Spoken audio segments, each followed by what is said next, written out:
All right, we are finishing up with chapter 13, the spinal cord. We spent some good time yesterday talking about the actual anatomy behind it, what it looks like. We talked about the spinal tracts, how each individual area of your body sends signals down a very specific pathway through the spinal cord into the brain, as well as from the brain back down, because we have ascending and descending tracts. We talked about the spinal nerves, with the cervical nerves and the thoracic nerves and the lumbar nerves and the sacral nerves. And we talked about that coming out of the spinal cord we have these anterior roots, the ventral roots that carry the motor neurons, and the dorsal or the posterior roots that are carrying the sensory neurons, right? And that these guys combine outside the spinal cord into the actual nerves themselves. So again, you can see on this picture here, the top, this would be the posterior root, the anterior root past the posterior ganglion, again where the nerve cells, the somas are, and then into the actual nerve itself. Some good pictures that are in the PowerPoint that you can't really see real well from where you are, but if you're checking them out on your own computer, you can see the different pieces. They have them labeled very nicely. So you can see there's a nice zoomed in picture there on page 485 that zooms in really tight on an actual spinal cord. This is a cadaver spinal cord that's been dissected out very carefully. This is not an easy thing to dissect like this to make it look so pretty. But around it you have the bone pieces that have been cut back, and then you see these individual fibers. This is from the cervical spine coming into the spinal cord, which again I just think that's very cool to see those things right close like that.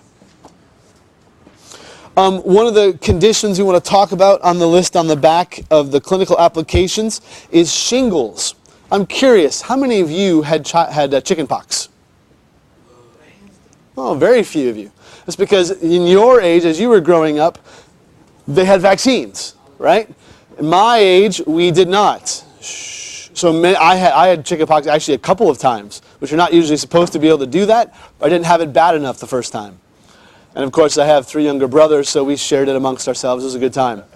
But the same virus that causes chicken pox, which is the herpes zoster virus, also causes shingles. And you say, wait a minute, isn't that the same virus that causes like cold sores? You're correct. Same thing, right? And this virus can lodge in this posterior root ganglia, and the immune system kind of keeps it in check. But if something goes wrong, you can get shingles. And what shingles are, you get these very painful lesions in a very specific dermatome. Because again, it's a specific nerve root that's holding on to this virus. And so it causes like literally stripes of breakouts, of lesions, of pain in these very specific dermatomes.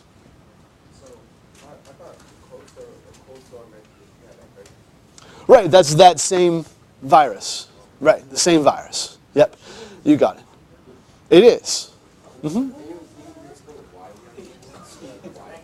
Why what? It's just that the virus gets activated, like the immune system is compromised and the virus can start causing problems. That's why the cold sores, again, this doesn't mean a cold sore is a sexually transmitted disease. That's not at all, okay? But there's a whole other piece where you're talking same kind of virus, but it's causing difficulties in the sexual organs. That's a whole other topic we'll talk about. Again, similar virus, just because you have a cold sore doesn't mean you're some sort of sex crazy person. No, just like a cold sore.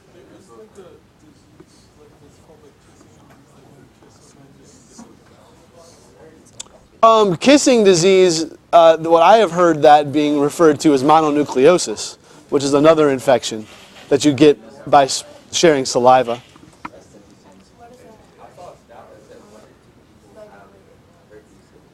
Again, an awful lot of people get cold sores. So you're not talking about the sexually transmitted disease. Sure, yeah, no, it's a very common thing. Very common virus. All right, let's talk about dermatomes. Oh, nerve plexuses is where we are first. Thought we covered this already, but I guess we didn't. The nerve plexuses, you've got a number of them. If you were to look on page 487, all the way rolling through 492, they show you the detail of these five different nerve plexuses. What a nerve plexus is where these nerve roots come out of the spinal cord, and they come together and they branch. They come together and they branch. And all of these little branches and splittings all have names to them. And you may say, well, why in the world do they do this? The point of it is, if one nerve root is injured, you can still get signal to that muscle or to that area of the skin through another route. It basically allows detours for these nervous signals. It could be from a herniation, it could be from a stretching injury, any way that any kind of a nerve could be injured. Your big ones that everybody talks about the most are the brachial plexus and the lumbar plexus. But you do also have a cervical, a sacral, and a coccygeal. Again, notice the same names we've been using for the nerves, the spinal nerves, for the vertebrae. It's all the same, right? So the cervical plexus supplies the nerves to the neck, as well as the nerve that controls the diaphragm, the phrenic nerve. The brachial plexus gives you all of the nerves to your arm and your hand. And the median nerve is one of those examples that comes right down the center of your wrist, and irritation of that causes carpal tunnel syndrome, which gives you numbness and weakness in certain parts of your hand. The lumbar plexus, of course, is going down into your legs, as well as controlling some of the abdominal wall muscles. The sacral plexus is the other side, so the lumbar is kind of the front top of your leg, whereas the sacral is kind of the back and the end of your leg. And the coccygeal area, that's dealing more with what we call the saddle region, around the groin, anus, that perineum, that area. So again, you see this kind of branching. They come together and they split. They come together and they split. And this happens a ton of different ways. The brachial plexus is one of your more famous ones. This is one of the things in PT school I remember spending a ton of time, because each one of these little branches has a name to them.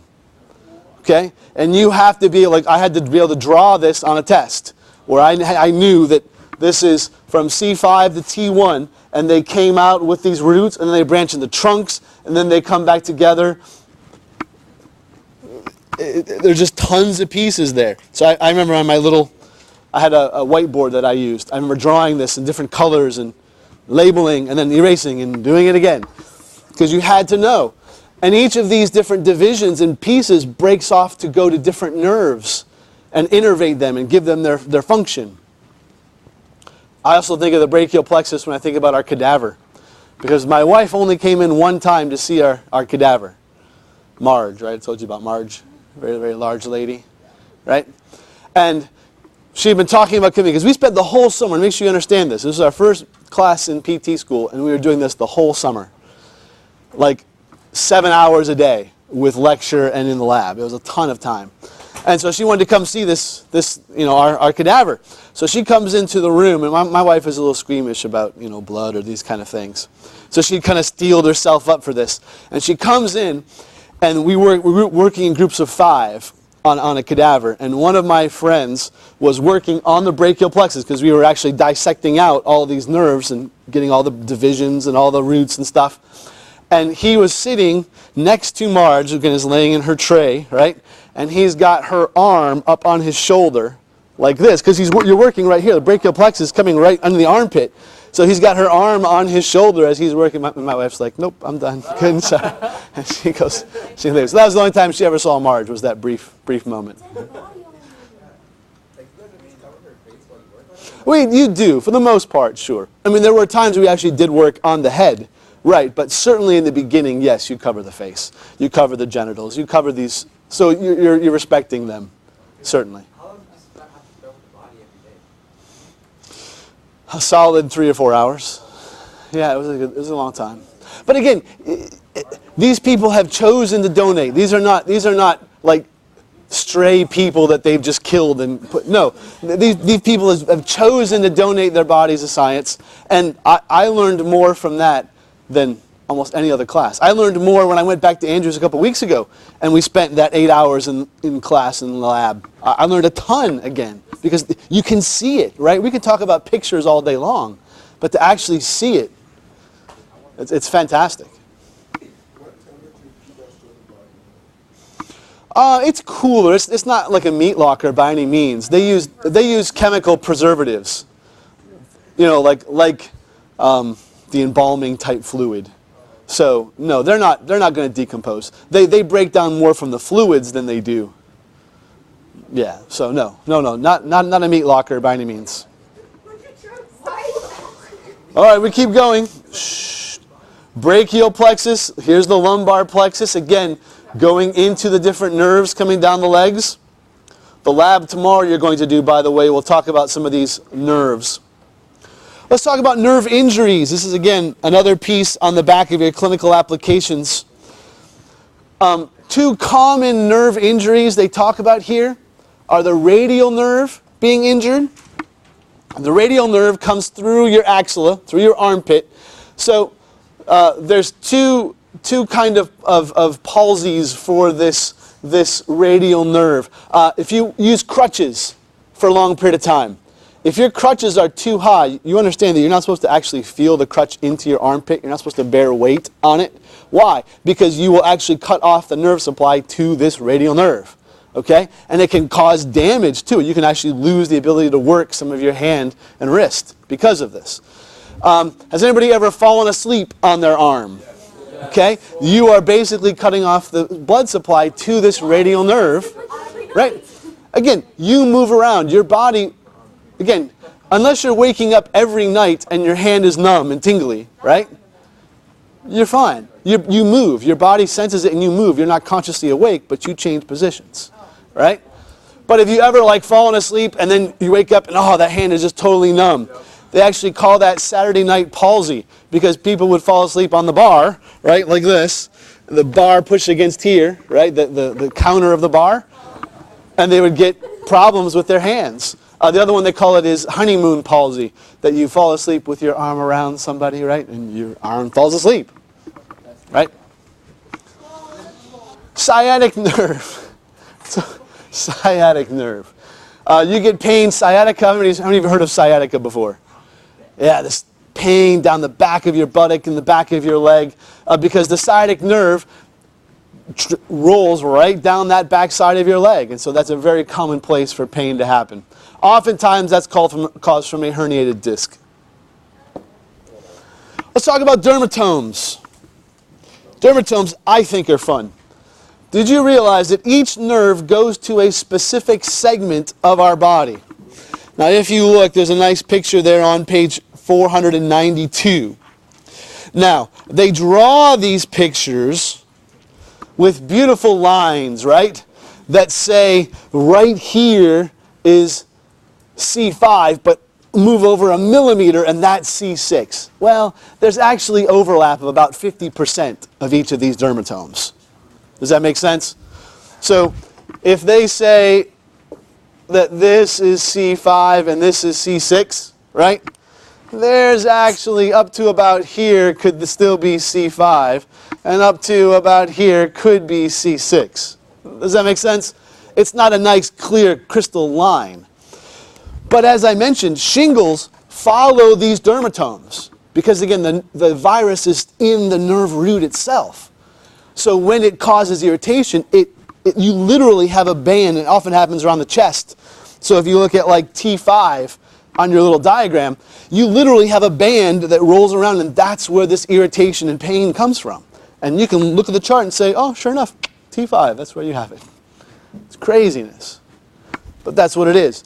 And this is a way, again, for us medical folk to test to see, is your C6 working? Well, if it is, you should have full feeling in your thumb. Is your C7 working? Well, you should have full feeling in your middle finger. Is your C8 working? Well, you should have full feeling in your pinky. Does this make sense? And actually 3 different nerves cover those 3 different fingers. Is that not crazy, but true? Are you with me? That's our cutaneous innervation. Of course, then this is where on the skin surface you can check to see, hey, can you actually feel and differentiate between that? Last but not least, we're going to talk about reflexes. Oh, question? No? You're stretching. Question, or for reflexes. We're talking about somatic reflexes. A couple of characteristics of them. They require stimulation, so something has to actually cause this reflex to occur. They are quick. They are fast responses. Okay? They don't really use many interneurons, and there's very little delay in the synapses. The stimulus comes, boom, the action occurs. The next piece is they are involuntary. You cannot purposefully suppress a reflex. You can try, but it's going to happen, right? It's a reflex. It's not a conscious thought. And last but not least, they're stereotyped. That doesn't mean that they've been oppressed because of the color of their skin or their nationality. It means that they occur the same way every time. Does that make sense? You realize that's what a stereotype is. Oh, because of your color, you're going to... the classic one, I cannot believe, we were in Illinois, because my wife was teaching there before she came here. And one of the teachers, I kid you not, thought honestly, truthfully, that a black person couldn't swim. I'm not kidding you. And he said this one time, I'm like, are you serious? He's like, yeah, they just can't swim. Well, maybe you just don't know folks who've actually had access to a pool or but no, I promise you, they can swim. Anyway, cracked me up. Same way every time. That's a stereotype. We cool? All right. Yeah. Hopefully, I think he's learned by now, I hope. I hope. All right, so let's talk about a bit of these reflexes. First of all, the pathway, how they work. That's the first little piece on your study guide, this pathway of the reflex. The somatic reflex arc, we call it. So you have a receptor in the skin or in the muscles or in the tendons, and that's where the stimulus comes, on that receptor.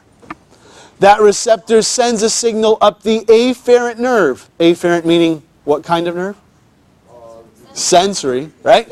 Moving up toward the spinal cord. You get to the integrating center.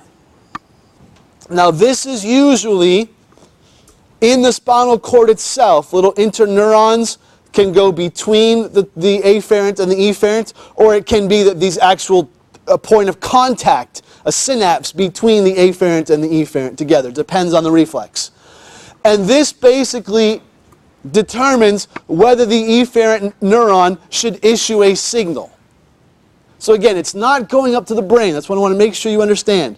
Reflexes do not go to the brain. They simply go to the spinal cord.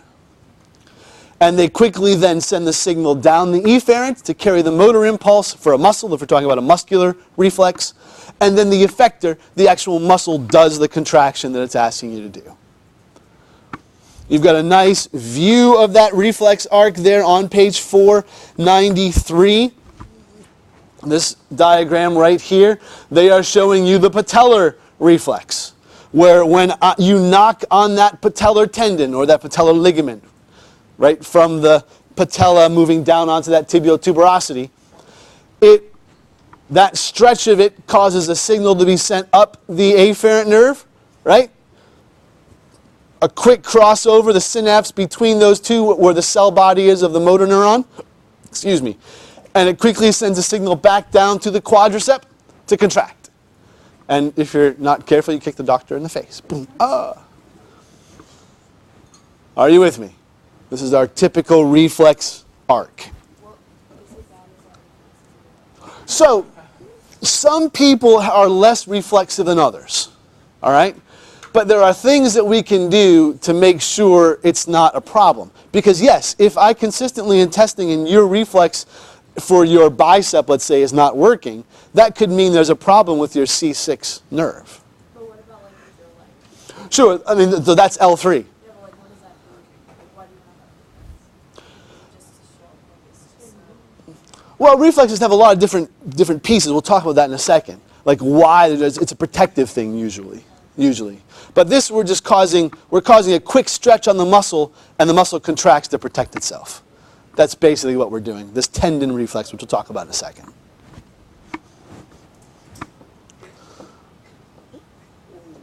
So the stretch reflex is kind of what we were just talking about.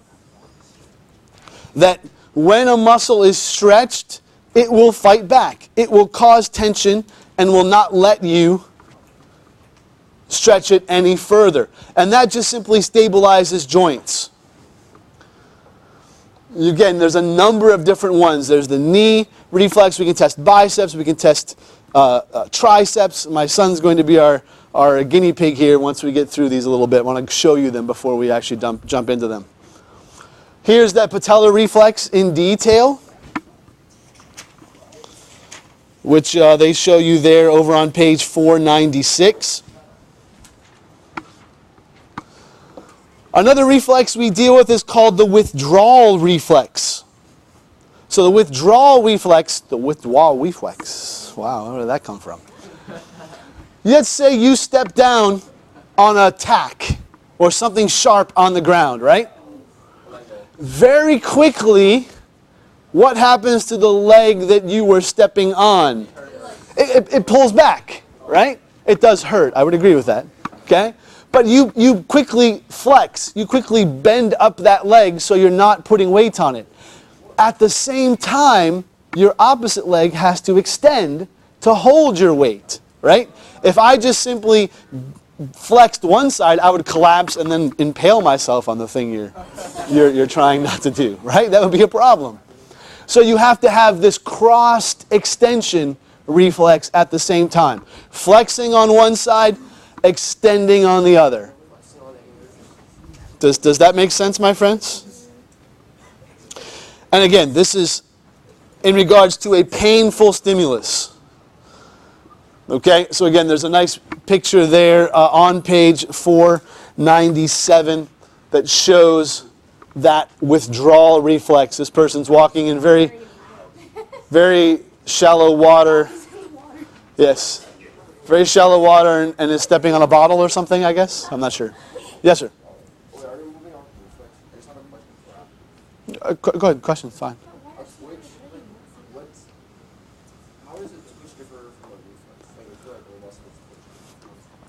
So a twitch can happen without any significant stimulus at all. It can just be a resting contraction of this muscle in a very small area of the muscle, whereas a reflex requires some sort of stimulation to cause a more generalized contraction.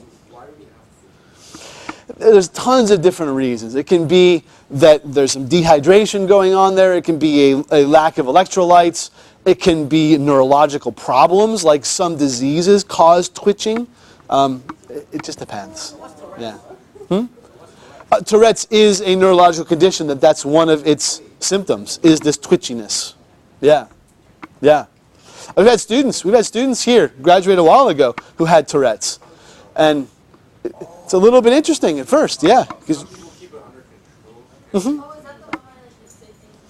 Well, there is a form of Tourette's where you just kind of shout out things, yes. But this person was more, he had a very arm twitch and a neck twitch at once. And sometimes even make a little noise with it, like a, as you did it. Yeah, he controlled it. He was a good basketball player, actually. He played very well. Was on the varsity team. Yeah.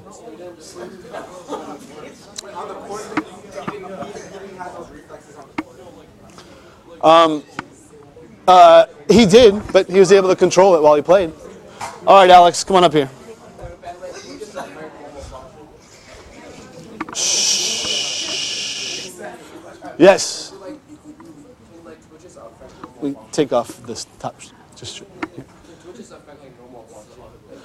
They can if it's too much. Sure, it can be. I mean, it can be. It can be. Yeah, I don't have an answer to give you. You can get a full muscle contraction. That's a twitch. Usually it's much less than that, though. Much less. All right, so I've got my little reflex hammer. I actually ordered some of these for you guys because we're going to do a lab on this when we come back. I was going to do it for you today. Anyway, we got messed up with. So we'll do it when we come back because I do want you to have a chance to test some of these. So I'm going to show you a few different reflexes. So what I'm doing is I am feeling this bicep tendon where it attaches right onto the radial tuberosity, right? And I'm putting my thumb over it, and then I'm going to hit my thumb. And he's not a huge amount of reflex in here, but it's definitely contracting. He can tell you that. You see his hand moving? It's not a huge one. Let it relax. Just hold it good. So now I'm going to try his tricep. Whoa, buddy. It would just be like this. You're not too reflexy for me. It's all right.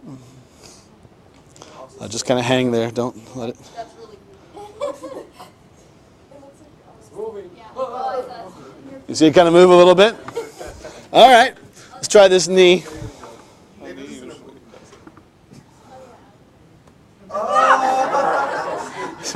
Good.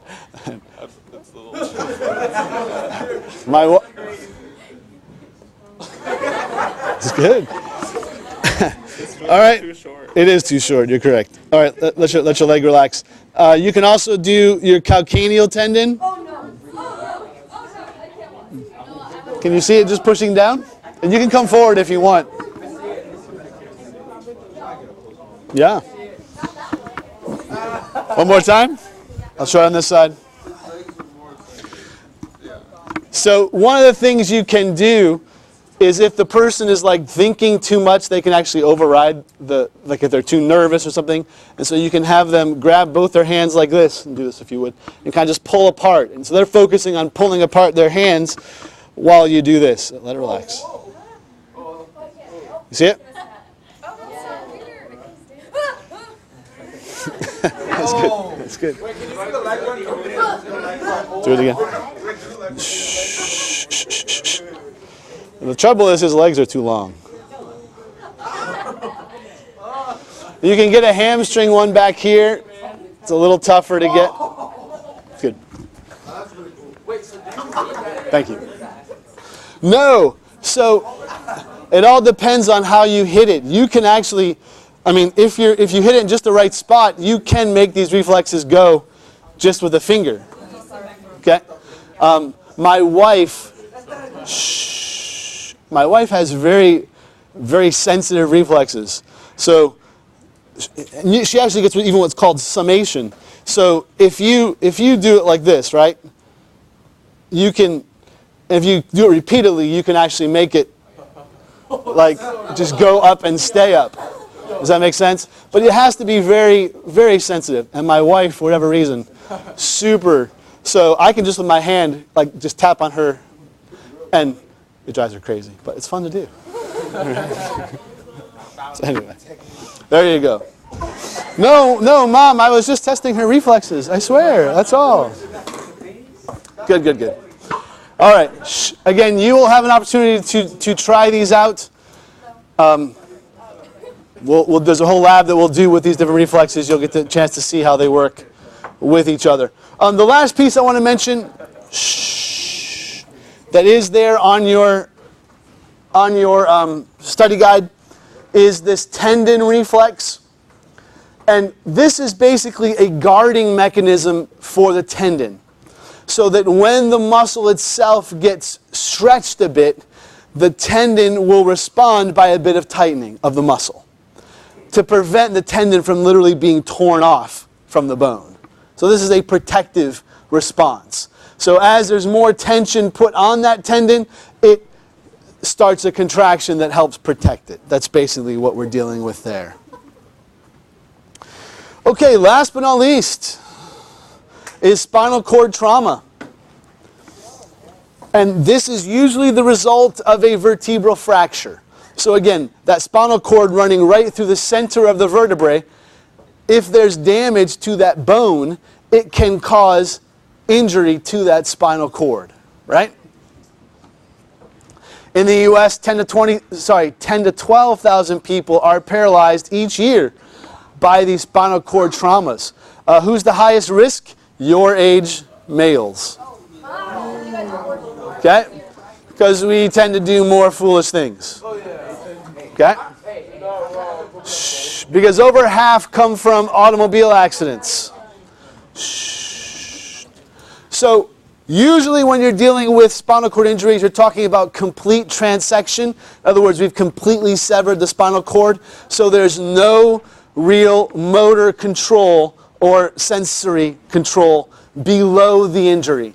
So if my injury is at, let's say, T5, my legs won't work, but my arms will, right? Because all the nerves from my arms come out in the cervical spine. If I have a lumbar fracture, well, maybe I can control actually my whole upper body, but just not my legs. If I start getting into the neck area, and I get your question, 1 second, depending on the level will depend on how much function you have. If you're above C4, where your fracture is, it's pretty tough because that's where you start getting control of your diaphragm. And if you can't breathe, you can't live, right? So they can put you on a respirator that breathes for you, but again, this is a very difficult life if you really can't do much of anything. Does that make sense? Your question? So if you lose feeling in your lower body, does that mean like you lose all types of You do. Yes, bladder, bowel control, sexual function, yeah, absolutely. Right, you'd have to have a catheter that would just take this out continually. You're right, because you have no control over it. Yeah. You do have different types of paralysis. I'm sure you've heard these words before. Shh. To be a paraplegic or paraplegia, that means just your legs are affected. To be a quadriplegic, it means all four extremities, quad meaning four. Both your arms and your legs are affected. How about hemiplegia? Hemi means half. So like half of your body has been affected. What kind of an injury would cause that? Does anybody know? A stroke, right? That usually affects the brain. And right, a left-sided stroke will affect the right side of your brain. It could also be on some of those tracks that cross over, right? So if I have an injury on this left side of part of my spinal cord, it might affect the right side. It just depends on where you're dealing with. And a paresis is simply just a partial paralysis or a weakness of one side. You do have some sparing, we call it, where the nerve or the muscle is not totally affected. Right? Even if you have what we call a complete break, there's still maybe some little areas that can, like you have maybe one finger that you can move. And we can take that one finger and use it to control the wheelchair. Does that make sense? As a therapist, you are working with the motion that you have and using that to give some sort of mobility. How close are we to that? I mean, already we can take some. So there are prostheses that will attach onto those nerves, and basically by you thinking, it can control the prosthesis. We are at that point. It depends on the injury, though. It really depends on the injury. There you're talking about somebody who has lost a limb, for example. Like say you're in Iraq and you got your hand blown off, right? There are prostheses where they can do some work with that. But that's not a spinal cord injury, right? If the injury is up here, it's much more difficult to control that piece. We're not at that point yet, no. But could that be in your lifetime? It could. There's just so many connections. That's a difficulty. It's a humongous number of connections you're trying to put back together to make that work. Any questions, my friends? We've rolled through, which I think was a fairly straightforward couple of days. Hopefully not too bad for you. Any questions you have? Okay. Thanks for listening.